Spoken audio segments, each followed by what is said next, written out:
I am about to introduce our first speaker, who is Dr. Mahmood Hikmet, or he's also known as Moody. He is in charge of R&D at Omeo and HMI Technologies. Those are some autonomous vehicle manufacturers. He's got a very exciting talk for us. So I'm going to hand over to Moody now. Thanks so much. Thanks so much, Craig. Am I going through? It's all good. Yes, you're all good, and I'm hoping that I can give you access to the slides. Let me just check that. That'd be great. Okay. I think you're all good there. Yeah. Okay. We'll see you soon. Thank you. Thanks. Just refreshing my slide thing.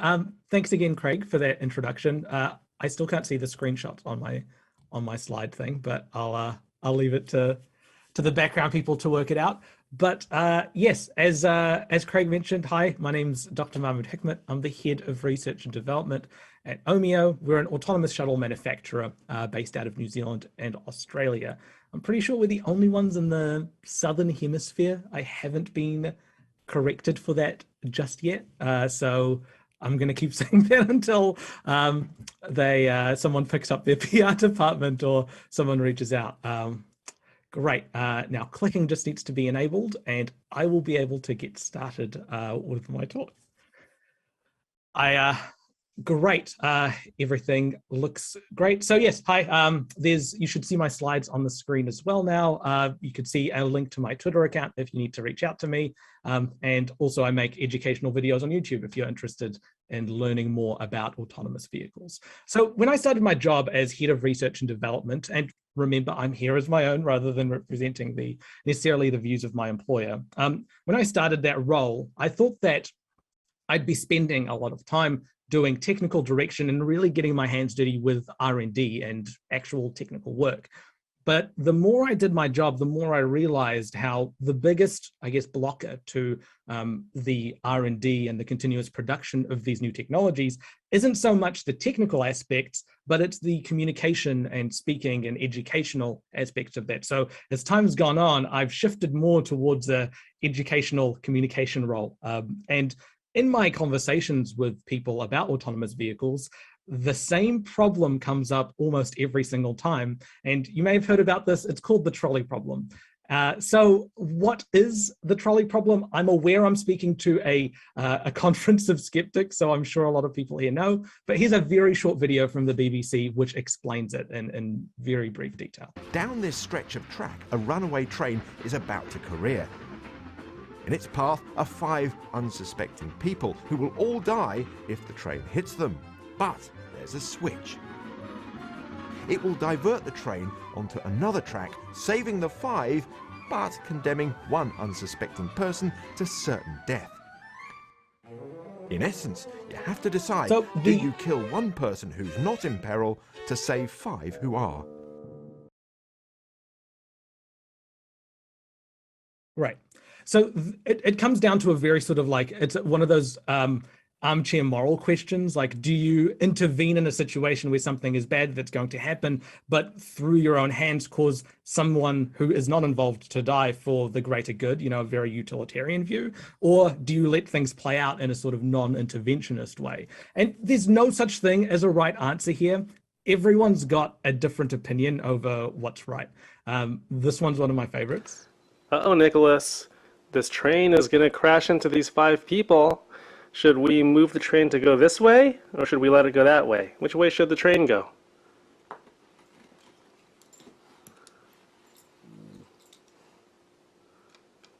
This way.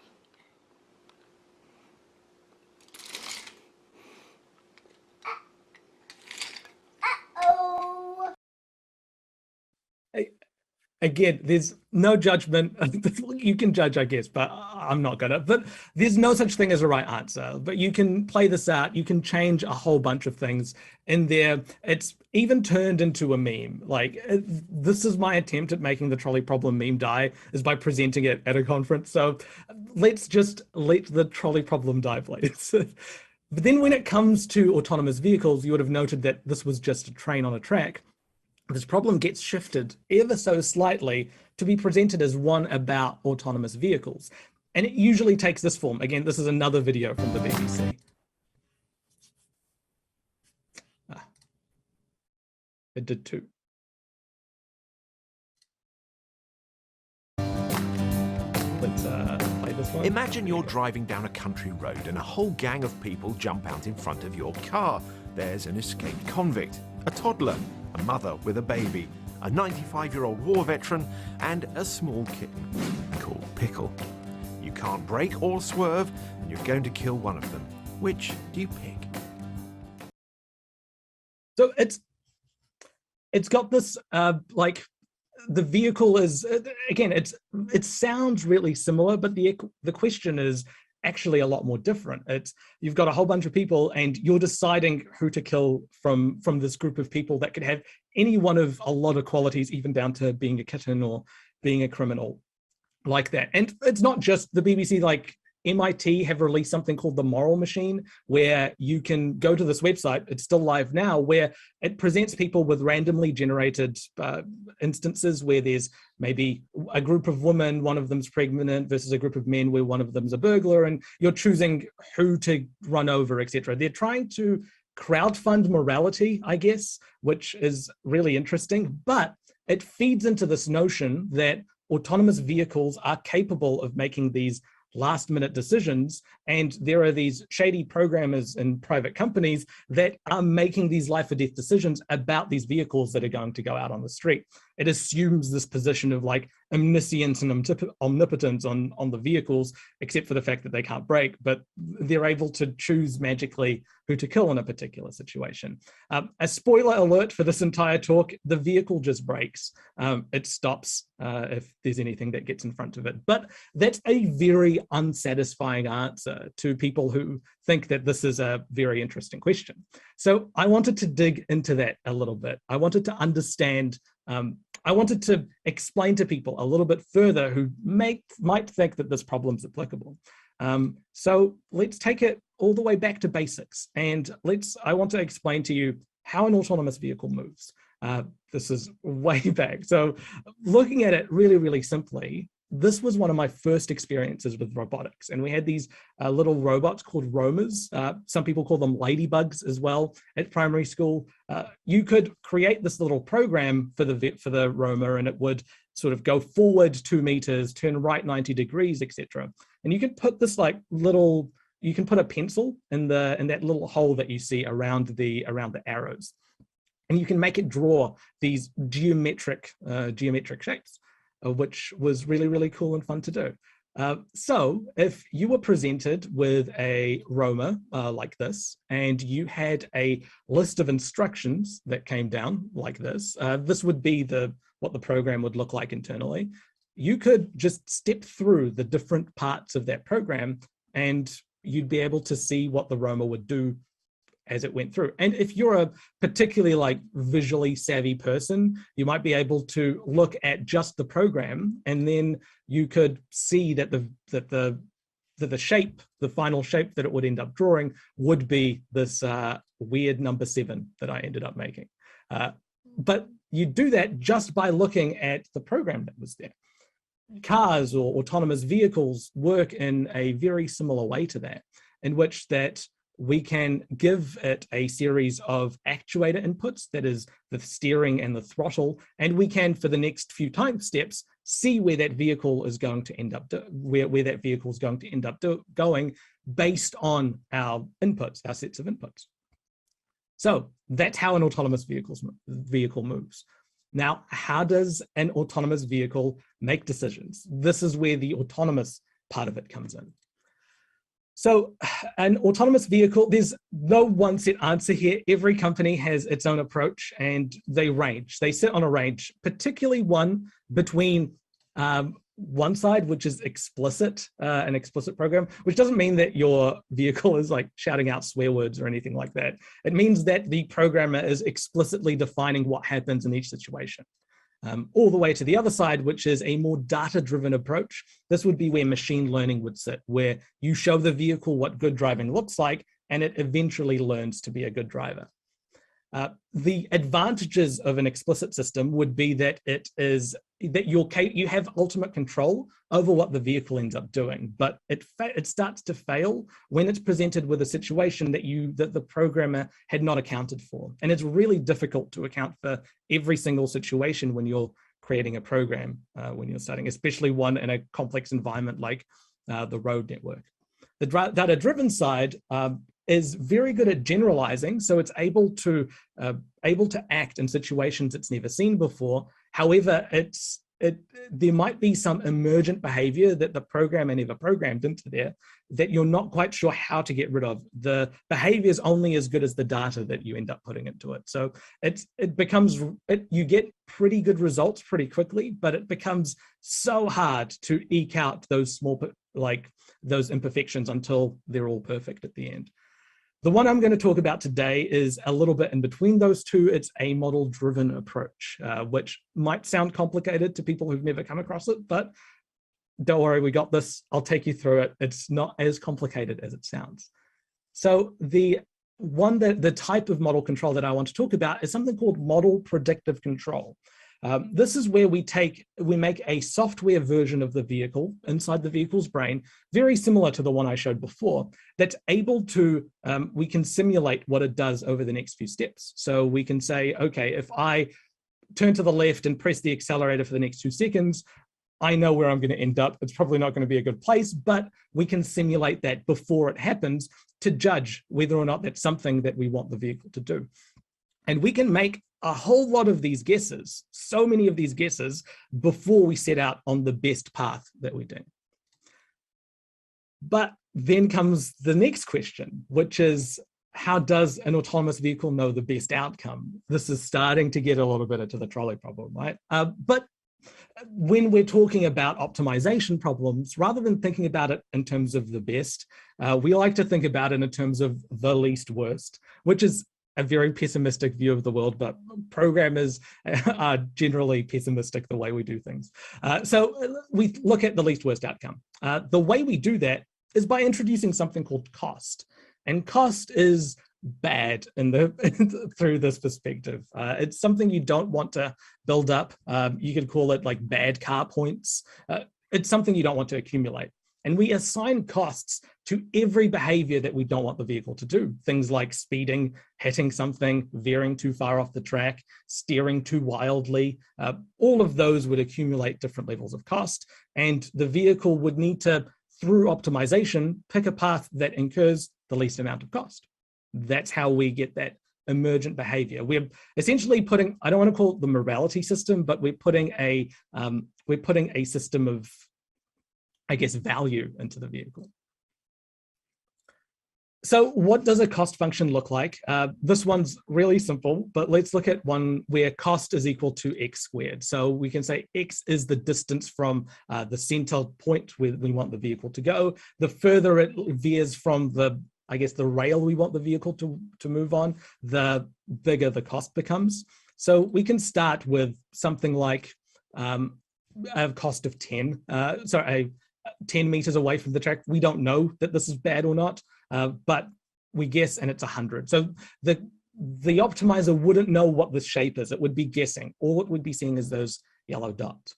So then it makes another guess, and it says, okay, well, if we go to 5 meters away, then it'll give us a slightly lower cost. And we can seek lower and lower costs as we make the sort of gradient descent down into what we think is the nearest minimum. We're going to find we incrementally refine what the lowest cost ends up being. So at the end of it, you end up with these guesses that you have that are slowly approaching the best point without needing to know the underlying map that's there. And you can imagine with multiple different costs, each new cost is a new dimension that we're adding. So we can think of this as like a multi-dimensional problem. So very hard for humans to visualize. We can't visualize more than 3 dimensions. This is like tens or hundreds of dimensions, depending on what your cost factors are. However, we run into a problem here again, in that if all our costs are equal, we might get into a situation where the vehicle says, okay, I've hit someone, but at least I didn't brake too heavily before I did, which is obviously not what we want the vehicle to do. So we separate the costs by importance through orders of magnitude. So the top thing, the worst thing a vehicle could do is hit someone. So obstacle avoidance. This would be, we assign it like a value of 1 million or something like that for hitting someone. So it tries to avoid that at all costs.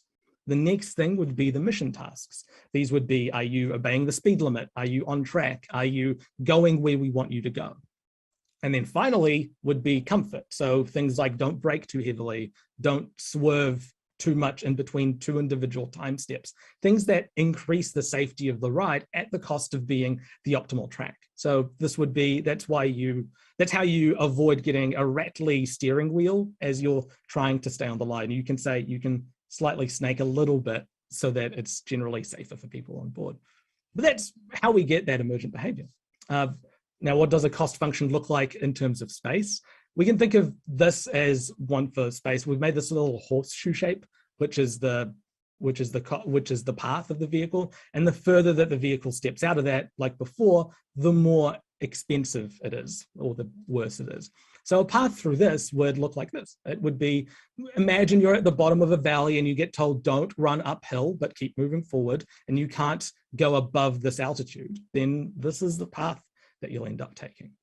Now, if two people if someone steps out in front of you, this is what it looks like. Stepping off the path is bad, but hitting someone is way worse. It's way worse than anything else around it.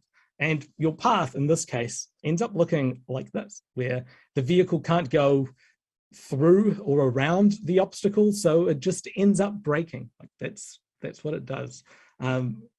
And if you look closely, this is two different people standing next to each other. So call this like a grandma or a baby. If you want to discriminate based on age, that's the two of them. They're both so bad in comparison to everything else that their magnitude almost doesn't matter in comparison to each other. It's like getting a fine for $1 trillion. You don't care if it's 1 trillion or 1.1 trillion, both are just as impossible for you to pay off. So at that point, it just becomes extra bad. I don't want to do that. So even if there is like one slightly better than the other. So it just breaks. Like that's what it does. The vehicle just breaks. I even programmed a little demo of what the vehicle does. I couldn't afford well, I did not afford, but the babies were expensive models, so I just put a baby Yoda in there. That dates around when that was. So that's where the vehicle just ends up stopping there. But that's also unsatisfying to people because it's like, well, okay, if it breaks, but what if it can't? And then you end up in these like hypotheticals that you end up needing to go down. So let's explore what it means to build a vehicle that's capable of solving the trolley problem. So I've boiled the trolley problem down to something really simple. So you can think of it as a self-driving vehicle is driving down a road where suddenly two people, a baby and a grandma, enter the path of the vehicle. The vehicle brakes do not work. If the vehicle continues, it will kill both of them. Should the vehicle swerve to hit the grandma or the baby? So the same problem, but boiled down. Now, let's go through it and see where the problems are. So a self-driving vehicle is driving down a road when suddenly, so the first problem is the sudden appearance. Where did these two people come from? An autonomous vehicle has all sorts of sensors on board that can sense what's happening around it. A vehicle can also drive relatively slowly if it's unsure what's around it. So it's going to be really difficult for it to even enter into a problem where people suddenly appear in front of it. The vehicle would need to be driving relatively quickly through a place where it doesn't know where people are going to be coming out, which isn't really a safe way of building an autonomous vehicle. But let's say that the grandma and the baby have some weird magic death pact where they both appear in front of the vehicle at the same time and carry on. Let's see where the next step is. All right, so they suddenly appear. Two people, a baby and a grandma. So this again is another problem. how do you know what the two people in front of you are? How do you know that they're people? So we've got two objects in front of the vehicle, but now we need to decide if that is a baby on the ground or it was a doll that someone just threw out in front of you. And is that a grandma, like someone that's quite elderly, or is it someone with poor posture and bad skin? Remember, we're discriminating based on age here. It's a bad thing to do, but that's what we're trying to do. If there's a criminal there in front of you, we're needing to recognize their identity, ping some sort of database of criminal mugshots, and then be sure that that's the same person that's in front of us, and then we can decide whether or not that person's a criminal. And this is happening at the last second, just before the vehicle gets into an accident.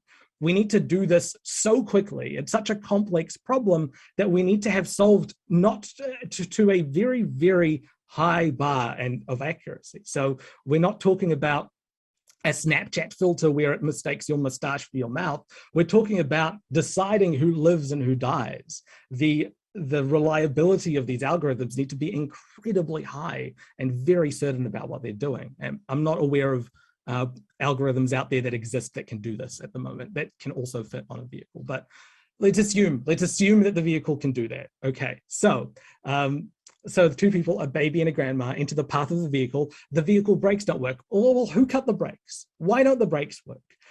An autonomous vehicle is able to check every component on the vehicle before it goes out. If something as safety critical as the brakes is not able to work, then the vehicle just won't start its mission. It's broken. Like, it's unsafe to go out there with broken brakes. But let's assume that we can't. Okay, all right, so the brakes don't work. So if the vehicle continues, it will kill both of them should the vehicle swerve. So now swerving, it's a very complex dynamic mechanical engineering problem of knowing what the coefficient of friction is on the ground, like what are the treads in the tires like, what is it wet on the ground or not, what's the weight distribution of the vehicle. It's quite a complex thing to work out in a very short amount of time, and it's really prone to chaos. So even if you plan a swerving maneuver in the end, there's no real guarantee that you're able to end up going through that. It's a Hail Mary attempt at the end of the day. So we've got a series of quite a lot of problems here. So if they suddenly appear, if we can see that they're a baby and a grandma, if the brakes don't work, if we can swerve, it's just, there's so many ifs. There's ifs all over the place. It's a hypothetical on a hypothetical where the answer is simply that they just brakes. Like, that's all that the vehicle does. It just brakes. But again, that's not enough. We need to go a little bit deeper. And so like, now you get why the trolley problem doesn't work from an engineering standpoint, but why is it so popular? That's something I need to understand if I'm speaking to people about this all the time. What I see when I see people discussing the trolley problem in news articles, etc., is I see them able to use headlines like this that have words that are like kill and die, and these receive a lot of clicks. And look, I run a YouTube channel, so I'm aware of what yellow titles can do. But again, it would be extremely cynical of me just to blame sensationalized journalism for this, because if people knew what these were, what actually happens, then they'd be able to call these out for what they were right at the beginning. Chances are, like, I've just gone through and explained how an autonomous vehicle works to you. Chances are no one's done that before. So if someone tells you it works on model predictive control and you look it up on Wikipedia, this is the article that you get. I've got a PhD and I have trouble understanding this stuff sometimes. It takes me quite a while to get my head around it. So if I'm having trouble and I'm very technically rooted in the field, what chance is someone who's not technical going to have?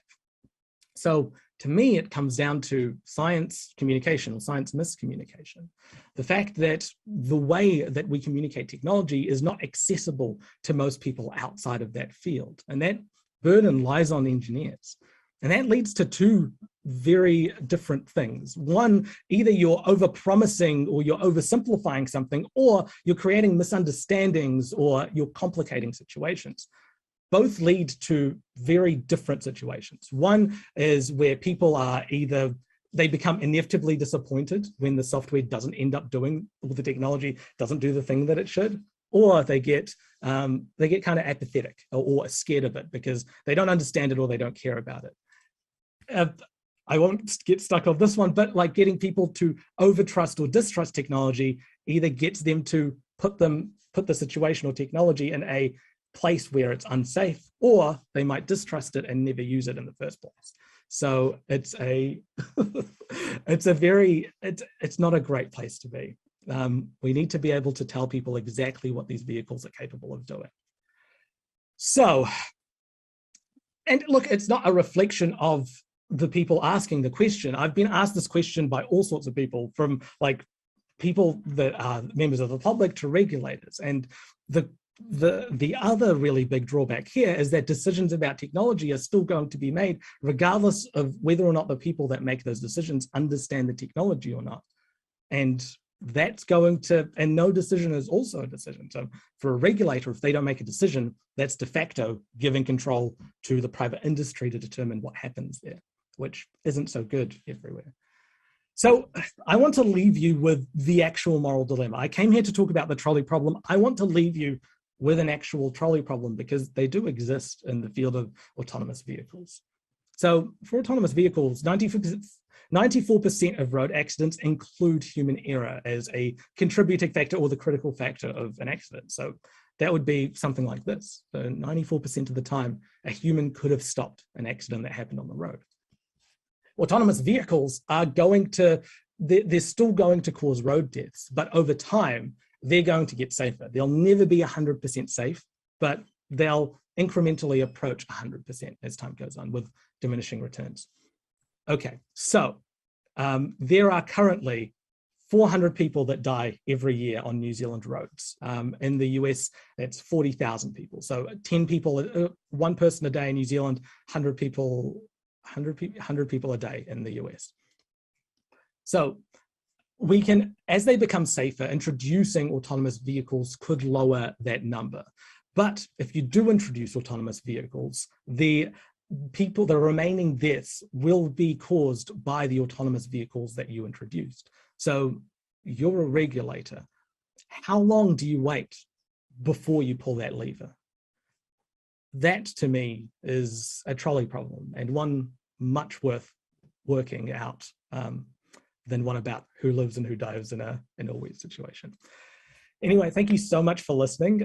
I've been Dr. Mahmood Hikmet. My details are here if you want to reach out or learn more about autonomous vehicles, but thank you so much. Thanks, Moody. That was an absolutely fascinating talk. They've got so many questions racing around in my mind about how this should all work. We've got a couple of questions from the chat. So Josh G asks, do self-driving algorithms ever make the choice to put the driver at risk rather than any pedestrian? So there's the different levels of autonomy, which I didn't go into here. So I think in level 2's vehicles will be a driver assist situation where the driver needs to intervene at any moment. Level 3 vehicles are capable of throwing control back at the user. So in those situations, they're able to give control back to the driver, and then the driver ends up making the decision ultimately if the vehicle isn't capable of doing that. But it's not something that really happens. That crossover doesn't exist yet too much. Level 3 vehicles, you can't really buy one at the moment. So it's all hypotheticals at this stage. Okay, one very hopefully quick question. Have you considered discussing the trolley problem with a neurodiverse group? Would you get answers from people who tend to have less cognitive empathy, which could yield new angles? And that's from Madeline R. So it depends what you mean by the trolley problem. If you're meaning like the trolley problem as the philosophical one with the actual trolley rather than the autonomous vehicles, I haven't really. I'm not a philosopher or anything like that. I'm tangentially interested, but I'm not really. With self-driving vehicles, not really either. It's not something I like to encourage too much. It's a problem, I think, that takes away way too much discourse based on having no real applicability to the industry. Like there's no answer that you can give that ends up making a difference there. I think that one of the best quotes I've heard is, if we programmed an autonomous vehicle to self-destruct and kill everyone whenever it encounters a genuine trolley problem, it would still be safer than even accounting for that. So like it's not something I think is worth spending time on, regardless of neurodiversity, etc. But I think I don't think that we should dwell too much on it. It's a symptom of people not understanding the technology, and that's what I'm hoping to try to put a stop to through. Great. education. Okay. We have to end it there. Thank you very much Sure. for your talk. Thanks so much, Craig. Handing over to Joe. Yeah.